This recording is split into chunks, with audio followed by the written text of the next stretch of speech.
মহারাষ্ট্রে কোনো ধাবাতে খেতে গেলে প্রথমেই অর্ডার করে নেবে তন্দুরি রুটি আর এরকম হান্ডি চিকেন।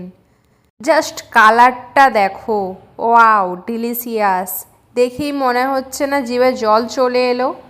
আমাদের বাঙালিদের যে চিকেন কষা হয় আর এই যে হান্ডি চিকেন, এর টেস্ট অনেকটাই ডিফারেন্ট।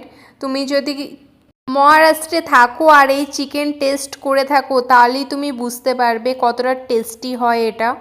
দেখো আমি আমার প্লেটে চিকেন নিয়ে নিয়েছি আর একটু তান্দুরি রুটি ছিঁড়ে নিয়ে একটু মুখে দিয়ে দেখলাম, এটাতে কিছু যেন একটা কম মনে হলো। ও এটাতে আমি তো লেবুর রসটা নিতেই ভুলে গেছি। এটার মধ্যে যদি তুমি একটু লেবুর রস দিয়ে দাও তাহলে এর টেস্ট দ্বিগুণ হয়ে যাবে।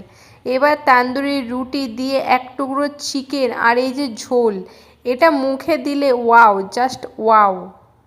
এই যে রুটি, এই যে চিকেন, এই যে গ্রেভি আর একটু পেঁয়াজ, ওয়াও, জাস্ট ওয়াও। হান্ডির মধ্যে থাকা এই যে এত বড় লেগ পিসটা চলে এসছে আমার প্লেটে। এবার এটা আমি সপাট করে খেয়ে নেবো।